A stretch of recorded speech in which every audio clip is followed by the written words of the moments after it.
Hey everybody, Jiu Because Jitsu. We're going to go on a bit of a trip here when it comes to armbars. So I'm going to give you a bunch of different techniques as well as just a concept when it comes to finishing armbars. So no matter what school you're training at, armbar is going to be something that you learn right from the beginning, all sorts of different entries, all sorts of ways to get to that position, both from bottom and top. And that's great, that's going to serve you very well. Armbars are one of my favorite submissions. They're all over the place. So if you get good at an armbar, you're good at submitting from almost any position with it.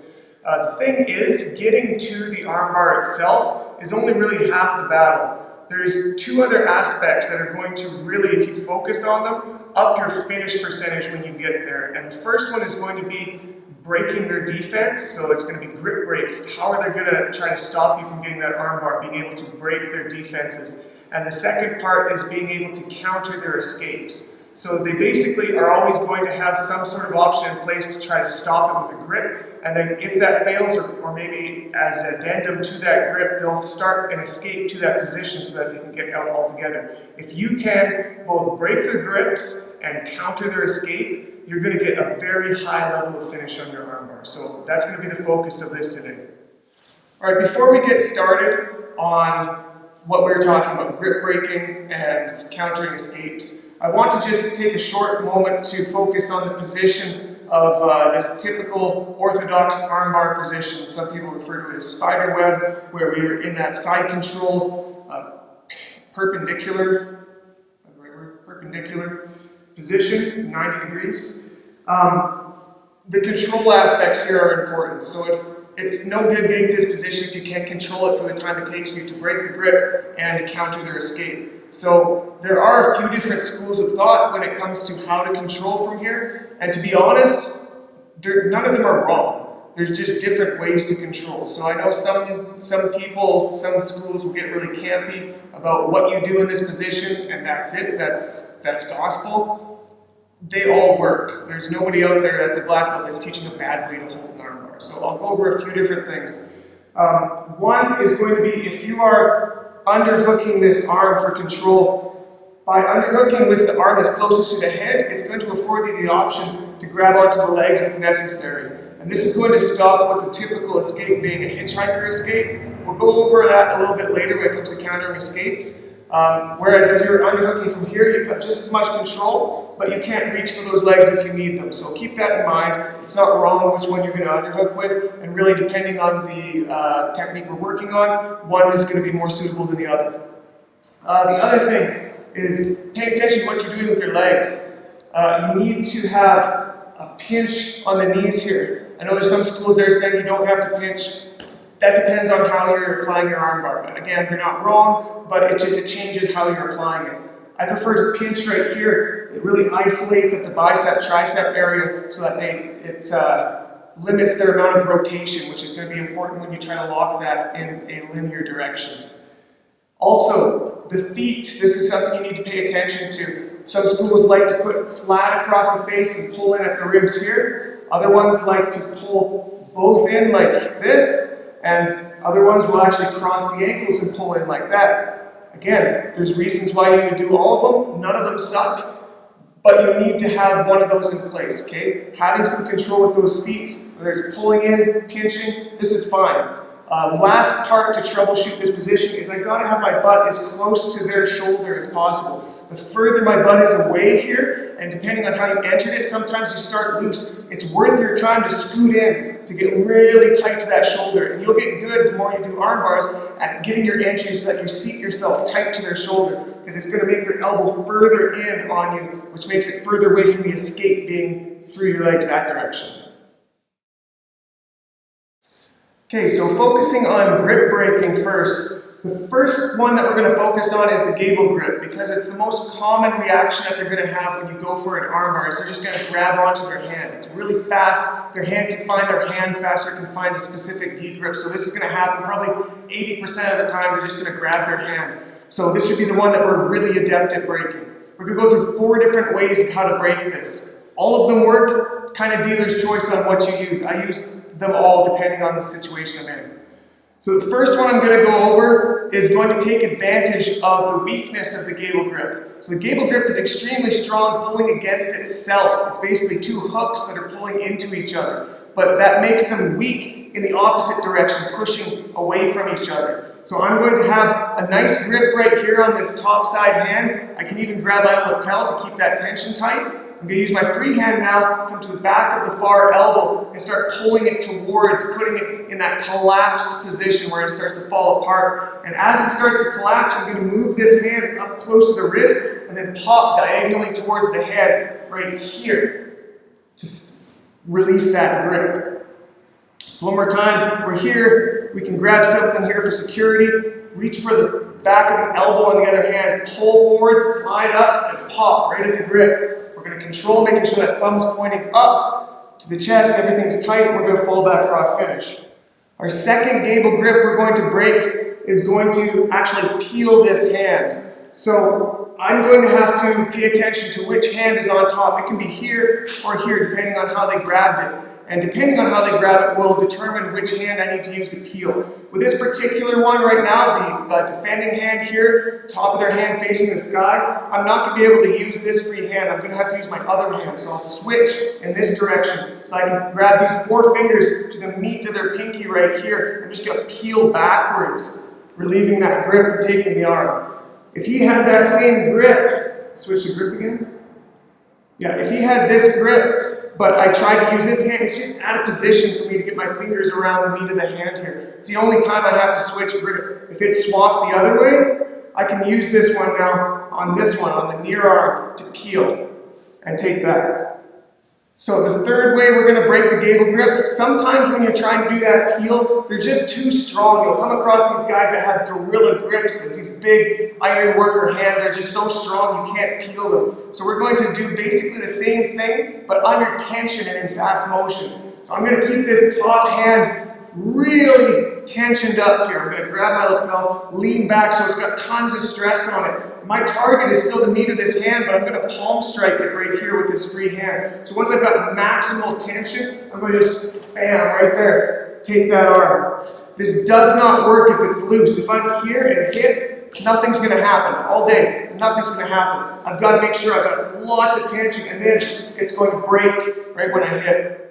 Last one we're going to go over for the gable grip is going to be attacking the wrist on this near hand. And this one's only going to work if his near hand is top of his hand to the sky. It doesn't work in the other direction. So I'm going to, if I see that there, this gives me my opportunity. I can take my free hand, cover the top of that hand. I'm going to take this other one, slide it up towards his wrist, right where it bends underneath right here. I want to put my forearm. Okay, so I'm bringing it up there where it bends. Now I'm going to swing this one around to make a figure 4 grip. You can already see his wrist bending. I'm just going to fold it in right here, breaking the wrist in that box lock or gooseneck lock. Again, he's got the top of the hand showing. Good, now I can use this one. I'm going to cover right here, slide this one up, circle around, and just collapse in to break the wrist.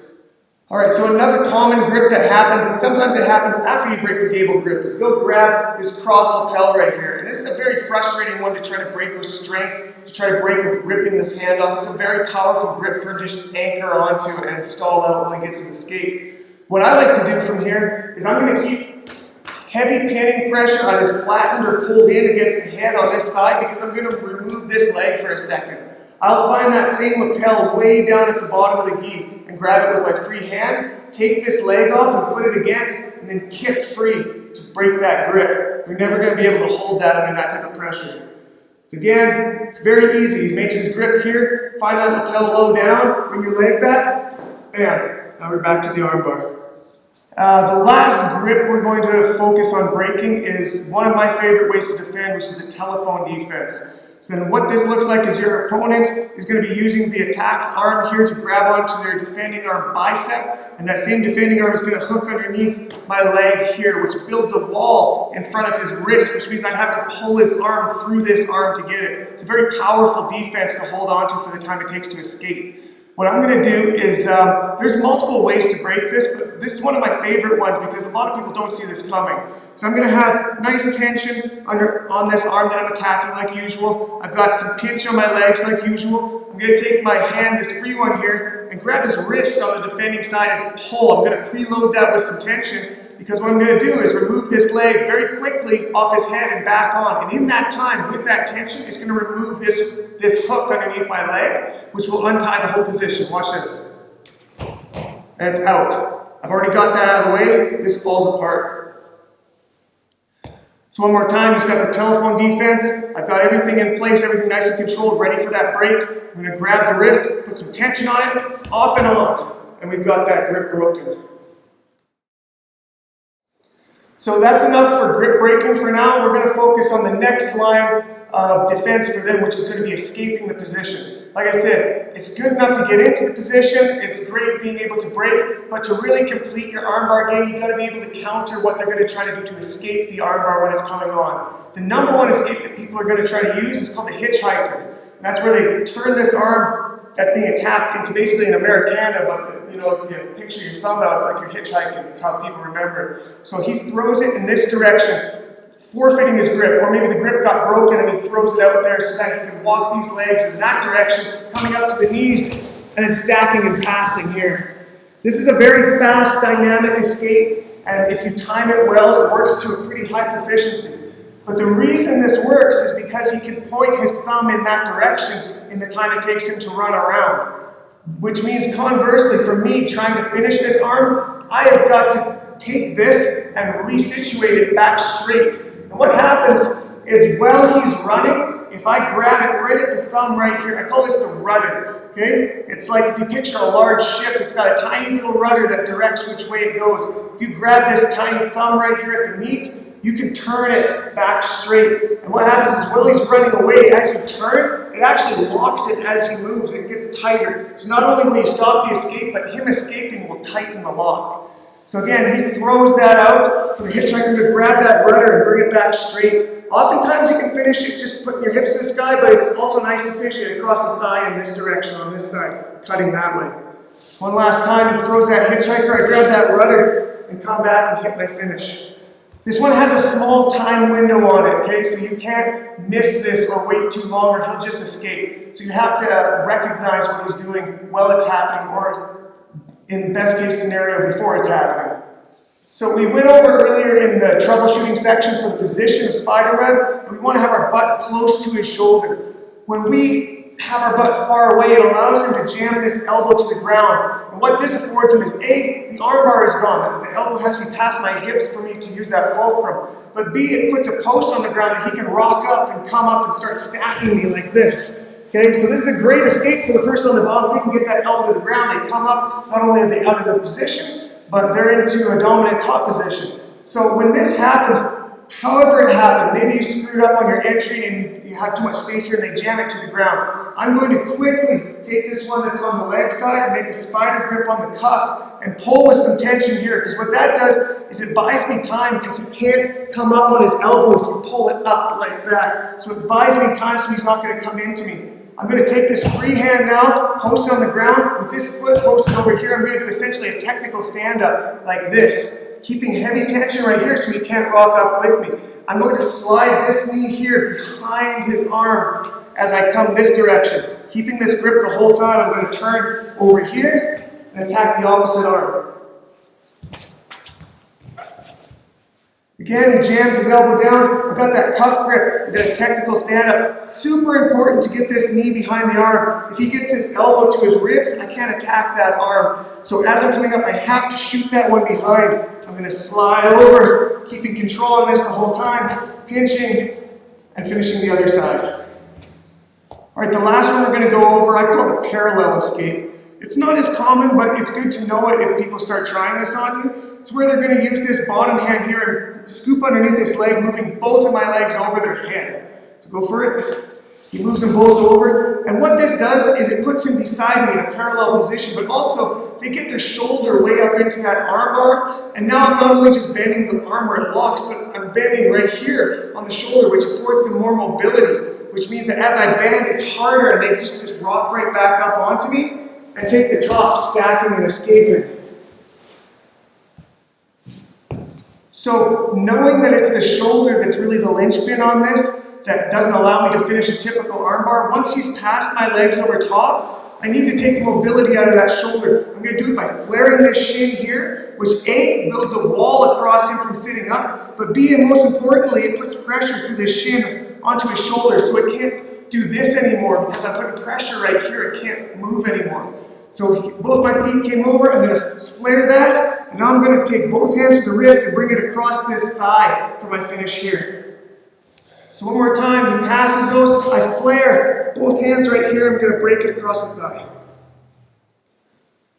Alright, the last one we're going to focus on is from a different position, being closed guard. It's a very common position to hit an armbar from, but it's also a common position to get stacked in, so we want to have a good reaction for when they stack on top of us. When we get an armbar from bottom, it's essential that we be able to extend our hips to finish, which means if they can stack and compress us, we can't extend, so we need to change our option up.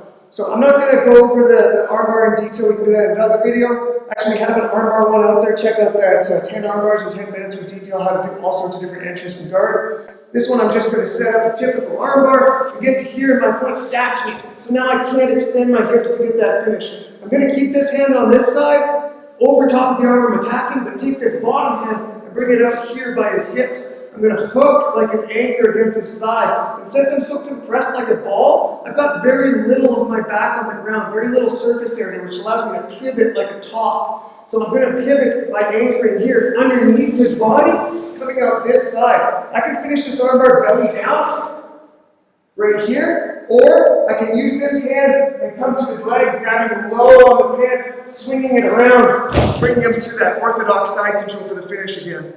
One more time from guard, I'm locking up my armbar, he starts stacking.